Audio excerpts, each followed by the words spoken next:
ይኸው ወንዴ ነበር ወንዴ ያንተ አይደል እዚህ የቀረ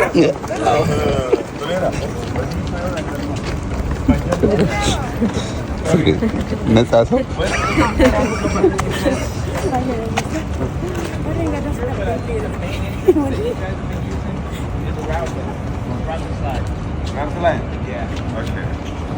No, that's the Mickey Stadium.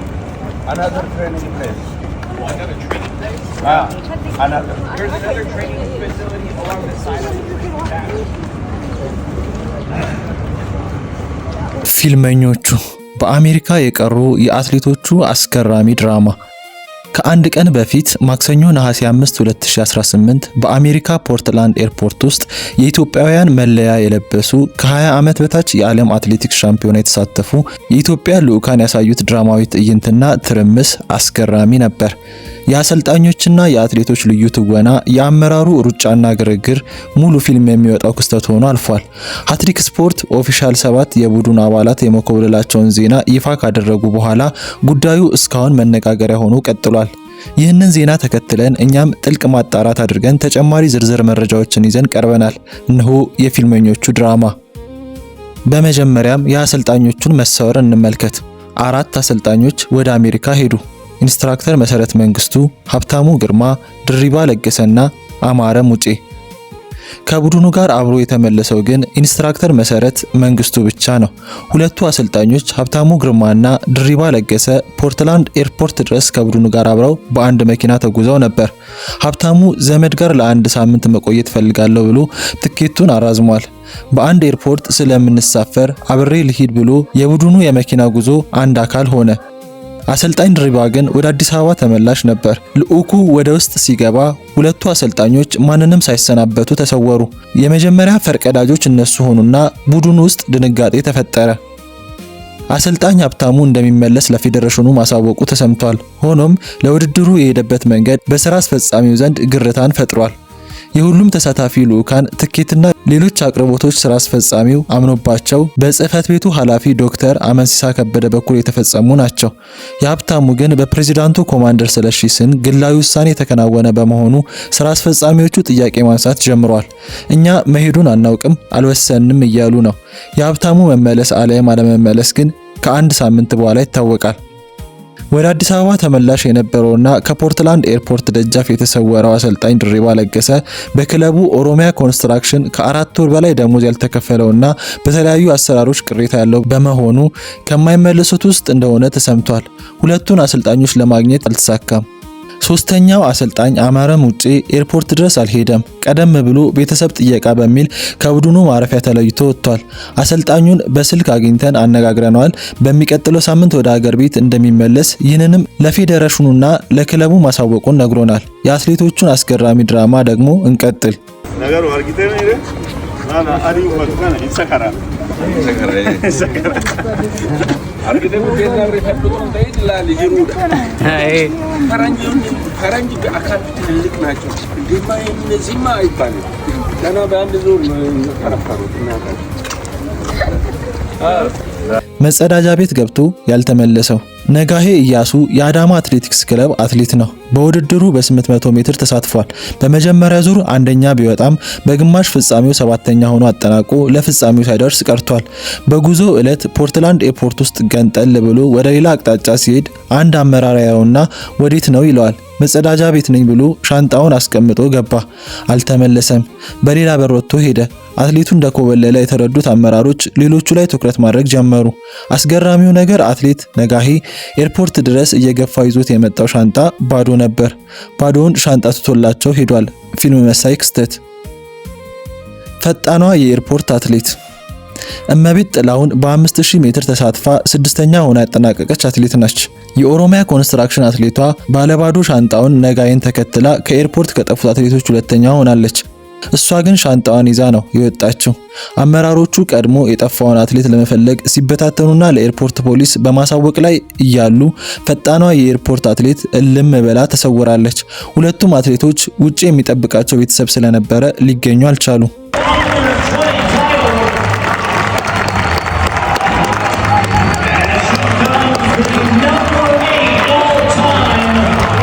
ትኬት ያሰረዘችው አትሌት ጻድቃን መኮንን በውድድሩ ግብ ከተሰራባቸው አትሌቶች አንዷ ነች። በ3000 መሰናክል ትሮጫለች ተብላ ብትመጣም ሳትሳተፍ ቀረች። ባለመሮጤ ደብሮኛል፣ ሜዳሊያ በማግኘታችን ግን ደስ ብሎኛል ብላ ለልዩ ስፖርት አስተያየቷን ሰጥታ ነበር። በዚህ ክረምት ከጥሩነሽ ዲባባ አካዳሚ ተመርቃ ኢትዮ ኤሌክትሪክን የተቀላቀለችው ወጣቷ ጻድቃን በስሟ ባጅ ስላልተዘጋጀላት በሌላ ሰው በወንድ ስምና ፎቶ ባጅ ነበረ ስቴዲየም ስትገባ የቆየችው። አትሌቷ ቺካጎ ዘመድ ስላለኝ ቆይቼ ልምጣ ብላ ጥያቄ ብታቀርብም ፌዴሬሽኑ ከለከላት። ትኬቷን ለዘመዶቿ ልካ ከቺካጎ ወደ አዲስ አበባ በረራዋን አሰረዘች። ከፖርትላንድ እስከ ቺካጎ ከቡድኑ ጋር ሄዳ ቺካጎ ቤተሰቦቿ ጋር ለመቆየት ወሰነች። ይህንን ለማንም አልተናገረችም። ፖርትላንድ ኤርፖርት ትኬቷ ሲታይ ግን ሙሉ በሙሉ ተሰርዟል። ስትጠየቅ ያሰረዝኩት ከቺካጎ አዲስ አበባ ያለውን ብቻ ነው አለች። እዛው ትኬት ቢፈለግ ጠፋ። ከሸኞች መካከል ለነበሩ የአትሌቶች ማናጀሮች በአደራ ተሰጣ ፖርትላንድ ቀረች። መመለስ አለመመለሷም ገና አልታወቀም።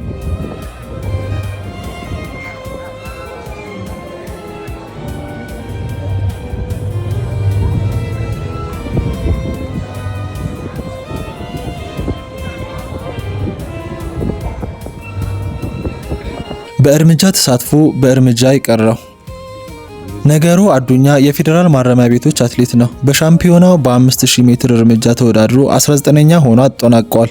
የመጨረሻውም ኮብ ላይ እሱ ሆኗል። የቡድን መሪው አትሌት መሰረት ደፋርና የቴክኒክ መሪው ኮማንደር ቶሌራ ዲንቃ እንዲሁም ሸኚ የነበሩት ማናጀሮችና የአትሌቲክስ ወዳጆች ቀደም ብለው የጠፉትን ፈልገው ካጧቸው በኋላና ለኤርፖርቱ የጸጥታ ኃይሎች ካሳወቁ በኋላ ከፖርትላንድ ወደ ቺካጎ ለመብረር ለቦርዲንግ ፓስ በተሰለፉበት ወቅት መጨረሻ ላይ ተሰልፎ የነበረው የእርምጃ ተወዳዳሪው ነገሩ አዱኛ በእርምጃ ወደ ኋላ አፈግፍጎ እሱም ከቡድኑ ተለየ።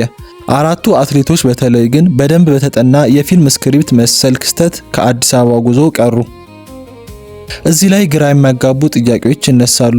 አንደኛው አትሌቶቹም ሆኑ አሰልጣኞቹ ፓስፖርታቸውና ትኬታቸውን ራሳቸው ጋር ስለነበር ለመቅረት ከፈለጉ ለምን ኤርፖርት ድረስ ሻንጣቸውን እየጎተቱ መጡ? እዛው የነበሩት አመራሮችስ ተራ በተራ ሲጠፉ ሆን ብለው በቸልተኝነት አልፈዋቸው ነው ወይስ ከአቅማቸው በላይ ሆኖባቸው ነው? የሚቀሩ አትሌቶችና ባለሙያዎች እንደሚኖሩና ዝግጅት እያደረጉ እንደነበረ አዲስ አበባ ያሉትም አሜሪካ የሄዱትም የፌዴሬሽኑ አመራሮች እያወቁ ለምን ትኩረት አልሰጡትም? በነገራችን ላይ 17 አትሌቶችን ለመምራት የጽህፈት ቤቱ ኃላፊ ዶክተር አመንሲሳ ከበደ፣ የፌዴሬሽኑ ምክትል ፕሬዝዳንትና ዋና ቡድን መሪዋ አትሌት መሰረት ደፋር፣ ምክትል ቡድን መሪዋና ስራ አስፈጻሚዋ አትሌት በላይነሽ ኦልጄራ፣ የቴክኒክ መሪዋ ኮማንደር ቶሌራ ዲንቃ በውድድሩ ቦታ ነበሩ። እነዚህ ሁሉ ባሉበት ከኩብለላው በተጨማሪ የሜዳሊያ ሽልማት ፕሮግራምን ረስተው ስልክ ሲደወል ባለመመለሳቸው አትሌቶቹ በሌላኛው ቀን ለመሸለም ተገደዋል። የሕክምና ባለሙያ ባለመሄዱ ወድቀው ጉልበታቸው የተጎዱ አትሌቶች ሕክምና ሳያገኙ ቀርተዋል። ምግብ ያልተስማማቸው አትሌቶች ከነህመማቸው ሮጠዋል። የማሳጅ ባለሙያ ስላልሄደላቸው አትሌቶቹ እርስ በርስ ማሳጅ ሲደራረጉ ሰንብተዋል። ቡድኑ ከገባ በሁለተኛው ቀን የደረሰ አትሌት የሚቀበለው ሰው አጥቶ ፖርትላንድ የሚኖር ፍራኦል የሚባል የአትሌቲክስ ወዳጅ ተቀብሎት ማረፊያቸው ድረስ እስከ መውሰድ ደርሷል። የኮሙኒኬሽን ባለሙያ ስለሌለ ከአዘጋጅ አካሉ ጋር ያለው ግንኙነት ተቋርጦ ዋጋ ተከፍሏል። ይህ ሁሉ ሆኖ ፌዴሬሽኑ ስኬታማ ነበርን የሚለው አቋም ይዞ ሲሸላለም መዋሉ ያስደነግጣል። ከአትሌቶቹ በላይ አመራር ቦታ ላይ የተቀመጡት ሰዎች የሚሰሩት ፊልም ያሳቅቃል። ሌላው ሀገር ቢሆን በራስ ፈቃድ ስልጣን እስከ መልቀቅ የሚደረስ ውሳኔ የሚያስወስን ቢሆንም የኛዎቹ ገሚሱ በቡድን ተደራጅተው አንዱ በግል ትዕዛዝ እያስተላለፈ፣ ቀሪው በውጭ ጉዞ ፍቅር ተጠምዶ፣ ሌላው በብሔሩና በመንግስት ስር ተሸጉጦ በካሜራ ፊት ግን እየተሳሳቁ ስለ ቀጣዩ ዓለም ሻምፒዮናና ኦሎምፒክ እቅድ ሲያወጡ ማየት ያማል። የአትሌቲክሱ መውረድ፣ የአትሌቶቹ እንባ፣ የባለሙያ ብሶት ለነሱ ግድ አይሰጣቸው። ወሰኔ እንኳን ደስ ያለሽ በድጋሚ። እንኳን አብሮ ደስ አለን። ደስታው ለቀቀሽ? ለቆኛል። እስካሁን አለቀቀኝ እኮ። ድምፁ ላይ የተዘጋው በጭፈራ ነው በደስታ ነው? አዎ። ስልኩ በዛ። ስልክ መብዛት ሳይሆን ትላንትና 3000 ቀጥታ ላይ ደስታ ስለተሰማን የሱ ደስታ ማለቀቀንም። ኦኬ፣ ለዛ ነው ማለት ነው። ለዛ ነው። አልማዝስ በዚህ ዳምኛሽ በተናገሪ፣ በዚህ ዳምኛ ተናገሪ፣ በዚህ አትፈሪ። አንቺስ እንዴት ነው ዛሬ ለሜዳሊያ ለመቀበል ዝግጁ ነሽ? አዎ፣ ወደ ሜዳሊያ ልትሄጂ ነው? አዎ፣ ወደ ሜዳሊያ ልትሄጂ ነው።